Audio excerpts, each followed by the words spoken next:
Okay, guys, so yeah, I misnumbered the last frame. So it is number 6, not number 5, JFK Foreign Policy. So I've made the change now. All right, so last we left JFK, we were dealing with, of course, flexible response and some of the problems associated with flexible response. So we're going to go back here to Vietnam. Go back to Latin America because, like I said earlier, when we first started going into the Cold War, that communism and the Cold War will be fought. There will be wars, but they usually take place in underdeveloped or developing nations, or what we used to call third world countries, like Vietnam and parts of Latin America. So that's where we're heading to right now. So um, let's go to Vietnam. So Kennedy in 1961, when he takes office, is going to employ flexible response by sending what he referred to as military advisors to South Vietnam to support and beef up No's government before before the election, right? Well, the election didn't take place. No state in power. Ho is going to um, invade the South. And as a result, war is taking place in Vietnam. So the U.S. sent what Kennedy called military advisors. So why call them military advisors and not U.S. troops? Because if you say U.S. troops, we're so fresh from Korea and World War II, right, that we don't want to use the term U.S. troops because that would involve like a draft and all this. So, to avoid a panic, Kennedy used the term military advisors to South Vietnam to advise the South Vietnamese as to how to fight their war with the North Vietnamese. So, the goal, of course, of sending troops was to prop up No's government, to keep communism from infiltrating as this war goes on between North and South Vietnam. And the idea was to bring about democracy, to employ basic social reforms in South Vietnam. And the idea is if we promote democracy in South Vietnam, then, with the ideas of individual freedom and capitalism, that we could win the hearts and minds of the South Vietnamese people, who will then turn away from Ho and back to No, the problem. So I mentioned last video that No increasingly became a problem. He was just a bad, bad man. He refused to carry out some social reforms, refused to institute democratic elections, refused to do all this kind of stuff. And so the Kennedy administration finally just got fed up with No. No needs to go. So of course, the CIA is going to get involved. In November 1963, U.S. supported a coup to overthrow No, who was accidentally killed in the process of overthrowing him. Um, the truth is that he was shot by this like CIA operatives along with his brother. And here's the photo, right, of No and his brother. So Kennedy, didn't get a chance to um, speak on this because I don't know if you know anything about the Kennedy assassination, but also taking place in November 1963 is the assassination of JFK. And a lot of people kind of think, hey, was JFK's assassination, who that has long been a subject of conspiracy theory and rumor, was that in reaction to the coup against the South Vietnamese government under No? Was this a retaliation against essentially assassination of No? They assassinated, since we assassinated their leader, they're going to assassinate ours. So there was a lot of conspiracy theories about that. But regardless, Kennedy did give the order before he was assassinated to send 15,000 U.S. troops into Vietnam's or military advisors to Vietnam, and that's where this this is where this essentially ends for Kennedy. All right, let's go to we're going to continue like the idea of winning the hearts and minds, sending in U.S. troops or military advisors to help to aid the South Vietnamese. And justification for this by the Kennedy administration was something known as modernization theory. This is a political science term, and it's a hypothesis that if you economically develop a country, then society changes because society hypothetically gets better with economic development, and they are now more concerned about human rights and individual rights than about where they're going to get their next meal. So it is a hypothesis that if, for example, the United States goes in and economically develops a country, right? Builds infrastructure, builds roads, bridges, hospitals, it economically develops a country, then social changes will take place. So that was basically what we were doing in parts of Asia, Africa, and Latin America. This is why the Cold War is fought in third world countries, where we're just going to send a lot of money and economically develop the area, and hopefully social reforms are going to take place. It has worked in some parts of the world, like, for example, we saw in China in Tiananmen Square in 1989, due to economic development and economic reforms, that is, going from a command economy to a capitalist free market economy, the Chinese residents, Chinese citizens then started to demand political reforms in addition to the economic reforms. It will be crushed by the Chinese government, but it is in keeping with modernization theory. So how do we do this? Like, what would be a covert way of doing this? Well, Kennedy is actually going to initiate a program again to win the hearts and minds of the people on the ground, grassroots. And he's going to start the Peace Corps.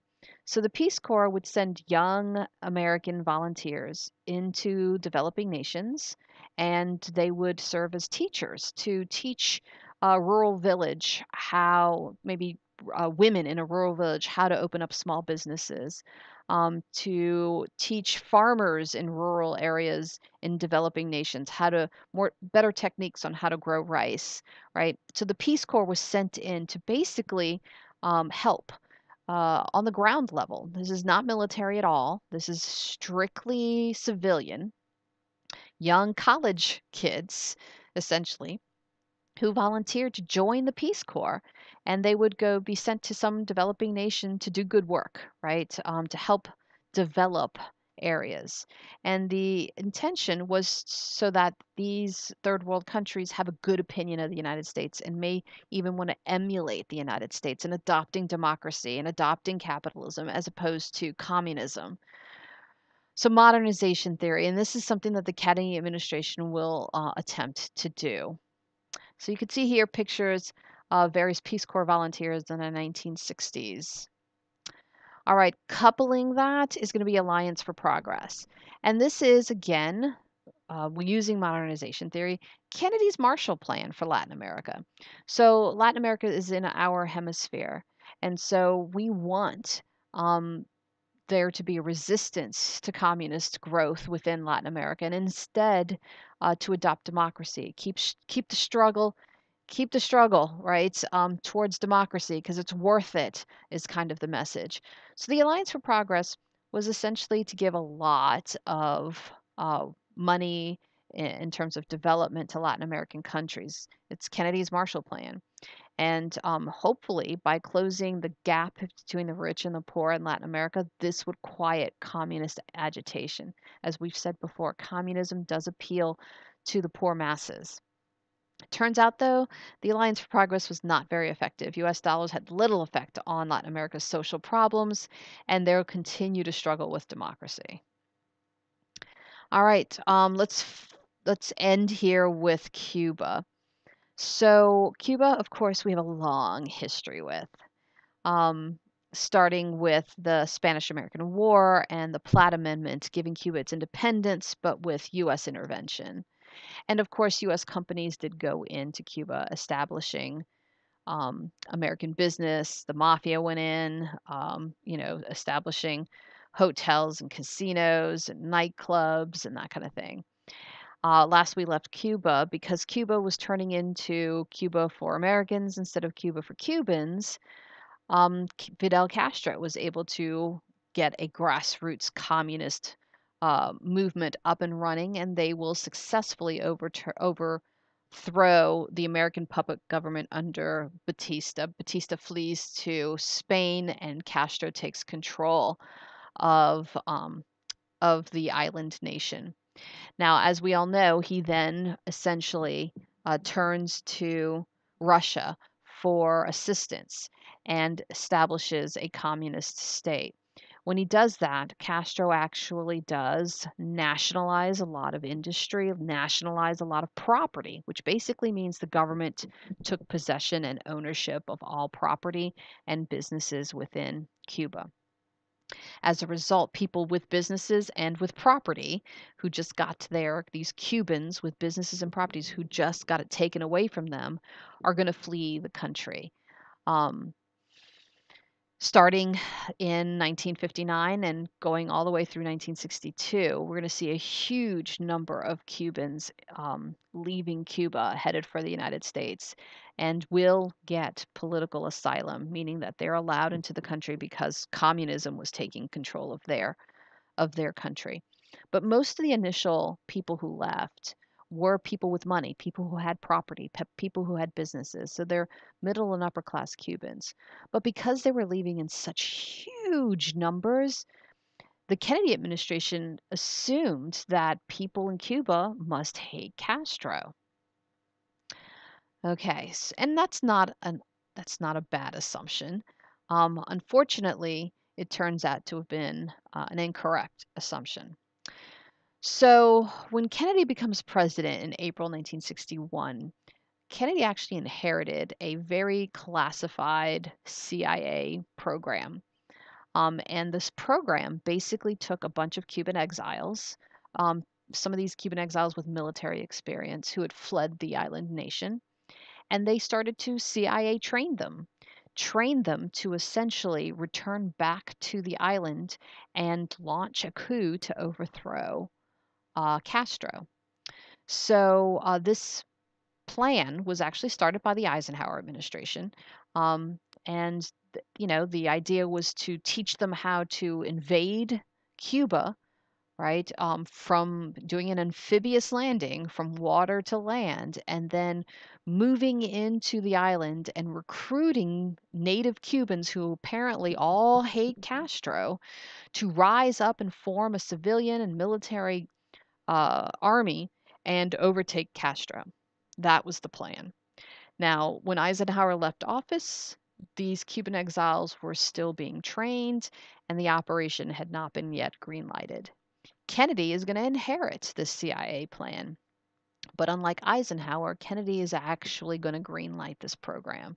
I'll, give it the green light to go and invade because we've got to take out Castro. Again, Kennedy, a young president, did want to, in his first year in office, did want to flex his muscle and essentially prove to the world, prove to the Russians that the United States, under his leadership, despite his youth, was still strong and still a force to be reckoned with. So he greenlights this Bay of Pigs invasion, in which these Cuban exiles, known as Brigade 2506, is going to land covertly in the middle of the night, secretly, into the Bay of Pigs, which is a bay in the southern part of the island. Unfortunately, it turns out Castro was expecting this invasion, and so when these Cuban exiles um, got onto the island, they were almost immediately uh, met by Cuban forces. And of course, the plan fell apart. And within 3 days, um the invasion was clearly a failure. Now, part of the plan was for when the Cubans invaded the island and they got a grassroots movement going, um, would alert an additional advance team, and then Kennedy would send in an airstrike to assist the Cuban exiles on the ground. But when they were captured by Cuban forces, Kennedy refused to escalate and called off the airstrikes. The exiles were forced to surrender to Cuban army, and Kennedy is looking like a fool because here this big bad the United States, right, um, with all of its bravado, was unable to invade a small third world nation only 90 miles from its own coast. So this actually made Kennedy look weak. Kennedy will continue to authorize attempted assassinations against Castro, but Castro increasingly became more and more paranoid and had more and more security around him. And the more we pushed, the more Castro grew closer to the Soviets. All right, so that was in 1961, Kennedy's first year. Then in 1962, we have another event. So you all remember the U-2 spy planes. So we're still using them, and a U-2 spy plane did capture some images of Cuba as pictured right here. Now, um, when CIA analysts studied the film that was on the belly of this U-2 reconnaissance aircraft, they saw these images right here and said, that looks suspicious. Like that could be something. So they deployed another U-2 plane to go back and take closer pictures of these two areas. And when those pictures came back, it was pretty clear these were um, the formation, the building of nuclear weapons on the island. So I know this doesn't look like much to us, but to CIA analysts who know what they're looking for, this is the construction of nuclear silos in the on the island. Now, why is it that the Russians are sending nuclear weapons to Cuba? Well, a couple of reasons. First, Castro came to the Soviets, and the Soviets intend to protect Cuba because the idea is the U.S. just tried to invade Cuba and the Bay of Pigs last year. Who's to say the U.S. isn't going to continue to try and do this? So the Soviets are going to send nuclear weapons to Cuba to prevent the U.S. from continuing to attempt to invade the island. And the idea was to, again, for Khrushchev, who was still leading Russia, to look strong against Kennedy, who had had a failure at the Bay of Pigs. So, what is Kennedy's response? Kennedy ordered what is known as a quarantine or a blockade of Cuba. So, let me show you the image here. This is what came back the second time around with the U-2 spy plane images. And as you can see here, yeah, it looks like they're constructing nuclear weapons on the island. So, Kennedy does a couple of things. First, he's going to issue a quarantine. He's also going to send his Secretary of State to the United Nations, and he's going to see if he can get a United Nations resolution to go in and remove these nuclear weapons, force the Soviets from removing these nuclear weapons from Cuba.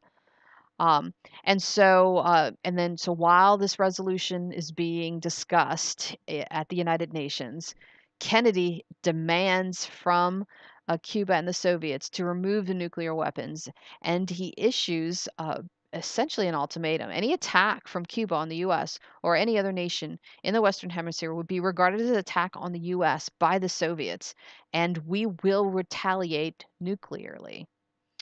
All right, so what does this quarantine or this blockade look like? So here's the US. Here is Cuba. Essentially, we put a perimeter around Cuba. US Navy will set up a perimeter around Cuba, blockading the Soviets from getting to Cuba.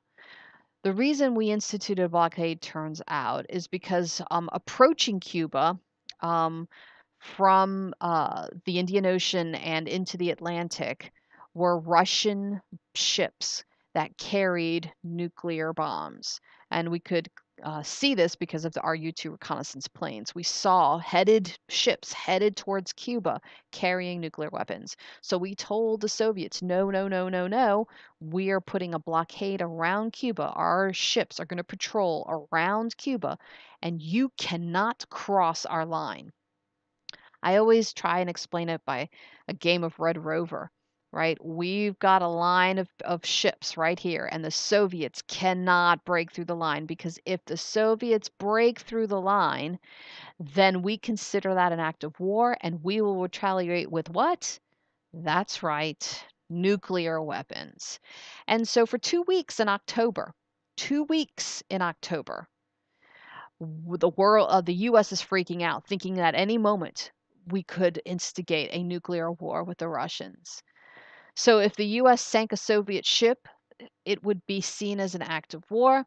It turns out that in 1991, it was revealed that ground forces in Cuba did have operational nuclear weapons on the island, and that the Cubans were authorized to use them if the US invaded the island. Now remember, we're not invading the island. We've set up a perimeter around the island, right?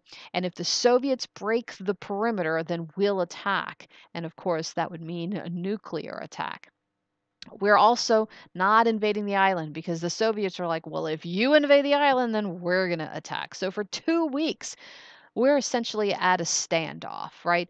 We're staring at the Russians are staring at us, and we're figuring out who's going to blink first.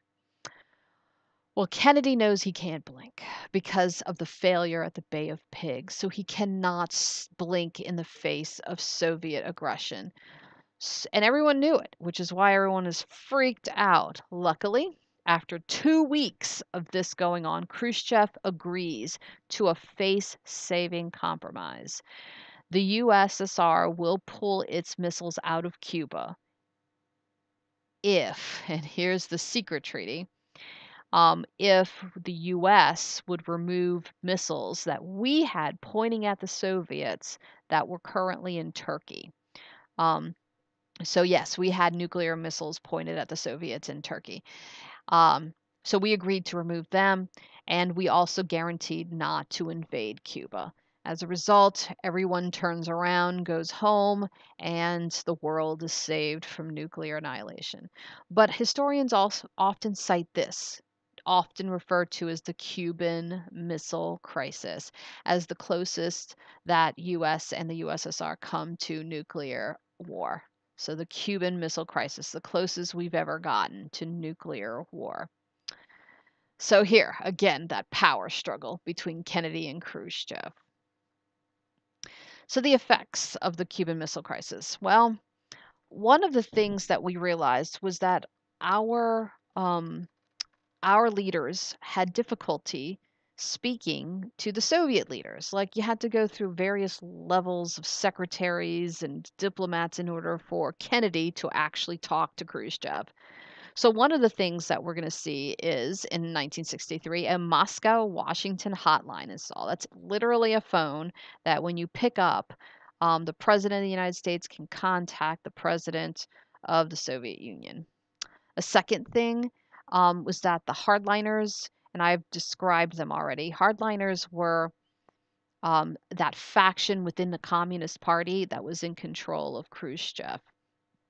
The hardliners in Moscow started to isolate Khrushchev. We're going to start to see a change in leadership, and began enormous spending in the military. So we're going to start to see the Soviets really spending a lot of money to try to keep up with the Americans. Democrats, because the Cuban Missile Crisis publicly made Kennedy look like a good guy. So Democrats did well in the 1962 elections. And Kennedy feels like, oh, wow, that was close, and pushed hard for a nuclear test ban treaty, which will be signed in 1963.